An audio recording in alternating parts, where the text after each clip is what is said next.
UP के मशहूर चिकित्सक चाइल्ड स्पेशलिस्ट डॉक्टर कफील खान, और इन दिनों डॉक्टर कफील खान बिहार के दौरे पर हैं और पूरे बिहार के, खासकर उत्तर बिहार का जो इलाका है, जिन इलाकों में मस्तिष्क जो है बुखार का प्रकोप चल रहा है, जिन इलाकों में बच्चे ज़्यादा इफेक्टिव होते हैं, लीची से वो बीमारी पैदा हुई थी जिसके बारे में शोध से मालूम चलता है।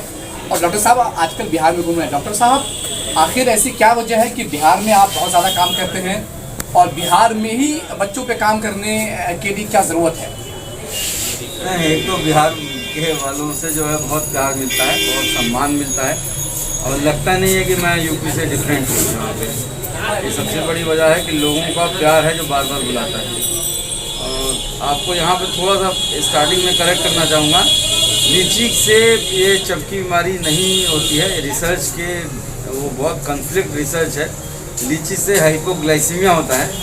देखा ये गया है कि जो 6 P हैं, 6 P's हैं, यानी कि पॉवर्टी यानी गरीबी, पुअर सैनिटेशन यानी कि जो है जो लैट्रिन बाहर करने जाना, पुअर पर्सनल हाइजीन यानी हाथ न धोना प्रॉपरली, पुअर न्यूट्रिशन यानी बच्चों का कुपोषित होना, पुअर वैक्सीनेशन यानी टीका नहीं लगवाना, और पुअर जो है availability of safe drinking water यानी पानी जो स्वच्छ पानी है उसका अवेलेबिलिटी नहीं होना। ये 6 कारण है मेनली, चाहे वो चमकी बीमार बिहार के हो और चाहे जापानी बुखार जो है वो गोरखपुर का हो, चाहे निपा वायरस केरल का हो, ये सब उसी के रेंज में आते हैं।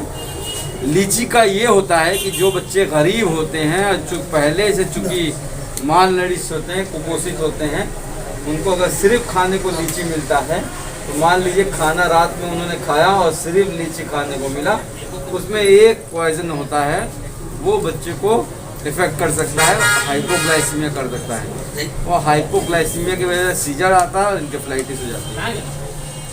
डॉक्टर साहब, आप बहुत अच्छा काम करते हैं। आपने बहुत तरीके से आपने बताया किस तरीके से बच्चों में बीमारियाँ आती हैं, आपने रोकथाम के भी उपाय बताए हैं। आखिर क्या वजह है कि जो कफील खान पूरी भारत में घूम करके लोगों की सेवा करता है, योगी जी को समझ में नहीं आते हैं? नहीं, मैंने आपसे कहा ना, योगी जी को सब समझ में आते हैं। देखिए, उनको इससे कोई मतलब नहीं है कि स्वास्थ्य व्यवस्था क्या हो, लोगों को एजुकेशन क्या दिया जाए, लोगों को जो है नौकरी कैसे दी जाए, लोगों को किस तरह से उनके वेलफेयर प्रोग्राम चलाए जाए। उनका सिर्फ और सिर्फ एक ही एजेंडा है। पिछले 1990 सालों से उनका सिर्फ और सिर्फ एजेंडा है कि इंसान को इंसान के नाम पे, चाहे वो किसी धर्म के नाम पे बांट दो, जाति के नाम बांट दो, साउथ इंडिया नॉर्थ इंडिया करके बांट दो। जिस स्पीच को हाई कोर्ट और सुप्रीम कोर्ट ने कहा कि ये देश तोड़ने वाली नहीं, देश जोड़ने वाली स्पीच थी, अलीगढ़ में जो मैंने स्पीच दी थी उसमें यही कहा था। आपने क्या कहा था? उसी पे आ रहा हूँ। मैंने उसमें यही कहा था कि जो CAA, NRC, NPR लाया जा रहा है वो काला कानून है, और वो सिर्फ एक पर्टिकुलर माइनॉरिटी कम्युनिटी के लिए नहीं है, वो हर उस गरीब के लिए है जिसके पास कागज नहीं है, चाहे वो ठेला वाला हो, चाहे वो रिक्शा वाला हो, चाहे वो रोज़ मजदूरी करने वाला हो। मैंने यही कहा था कि ये अपने वजूद की लड़ाई है, लेकिन लड़ाई का मतलब ये नहीं है कि आपको अपना हथियार उठाना है, आपको जो है प्यार से जो है लोगों को समझाना है, और जो हमें लोकतांत्रिक अधिकार दिए गए हैं उसके अंतर्गत आंदोलन करना है और प्रोटेस्ट करना है। उस बात को भी उनको समझ नहीं आया। जो जिसका कहते हैं ना कि दिमाग जो है वो सोच ही गलत हो, उसको वो समझ नहीं आया। उसको उन्होंने कहा ये भड़काऊ भाषण है, जेल भेजा, बेल मिल गई लोअर कोर्ट से, फिर भी 4 दिन बाद NSA लगा दिया। National security act, national security रासुका का मतलब होता है आपने देश के खिलाफ कुछ गलत काम किया हो। तो आप ये बताइए कि मैंने क्या देश के खिलाफ गलत काम किया था? हाई कोर्ट और सुप्रीम कोर्ट ने दोनों ही अपने ऑर्डर में ये कहा है कि the speech was about integrity and unity of India, यानी कि देश की अखंडता के बारे में बात की गई है।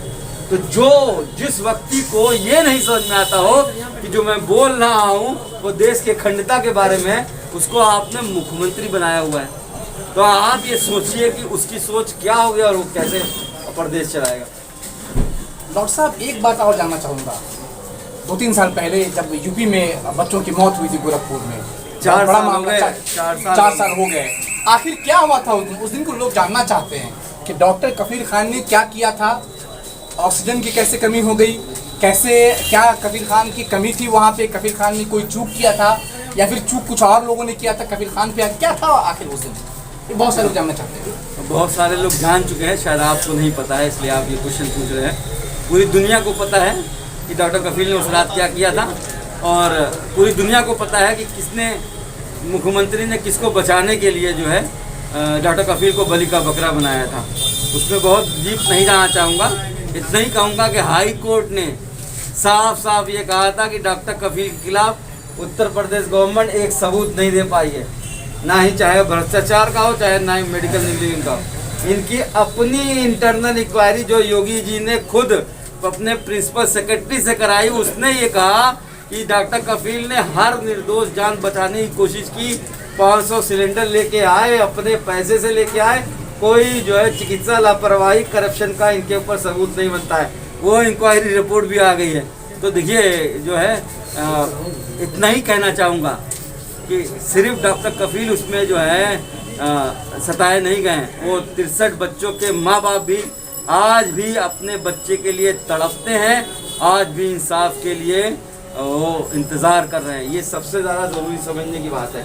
दूसरे जो उस वक्त के हेल्थ मिनिस्टर थे आशुतोष टंडन और जो सिद्धार्थनाथ सिंह, जिन्होंने कहा था कि अगस्त में तो मौत होती रहती हैं, जिन लोगों ने सिर्फ 10% कमीशन के चक्कर में, यानी कि 68 लाख रुपए जो उसको सप्लायर को देना था, उस 6-7 लाख रुपए के कमीशन के चक्कर में 68 मौतों के जिम्मेदार हैं, वो आज भी मंत्री और मतलब ऑफिसर बने हुए अपनी कुर्सियों पे जमे हुए हैं। बिहार सरकार किस तरीके से आपके साथ ट्रीट कर रही है? आप बार-बार बिहार आते हैं, बिहार में क्या लगता है कि नहीं कोई मुझे कोई अभी तक परेशानी नहीं हुई है, ना बिहार सरकार से ना बिहार एडमिनिस्ट्रेशन से। जब भी मांगा के गया है, परमिशन मिली है, और मैं जब भी आया हूँ मुझे बहुत प्यार मिला है। सबसे बड़ी बात है कि इतना प्यार सम्मान मिलता है कि बार बार आने का मन करता है। बस अफसोस यही है कि इतनी गरीबी है, इतनी लाचारी है, और स्वास्थ्य व्यवस्था के नाम पे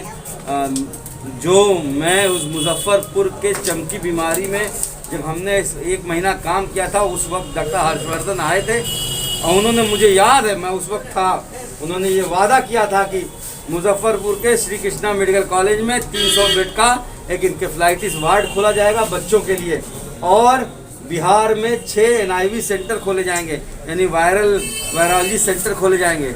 आज उस बात को 2 साल हो चुके हैं, कुछ भी नहीं हुआ है। बच्चे अभी भी मर रहे हैं, और जो प्राथमिक स्वास्थ्य केंद्र है, जो रीढ़ की हड्डी होती है, यानी डॉक्टर जो है वो, और गांव वालों का जो पहला कांटेक्ट होता है, वो पूरी तरह से बर्बाद हो चुका है। एक चीज़, कोरोना टीका के लिए मैसेज देंगे क्या आप लोगों को?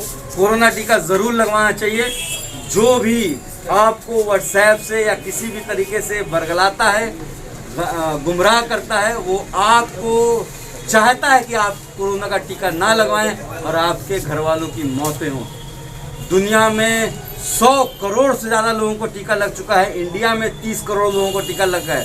हाँ ठीक है, हो सकता हो 500,000 लोगों को कुछ प्रॉब्लम आई हो, लेकिन 99 करोड़ 99 लाख 99 हज़ार लोग तो ठीक हुए हैं।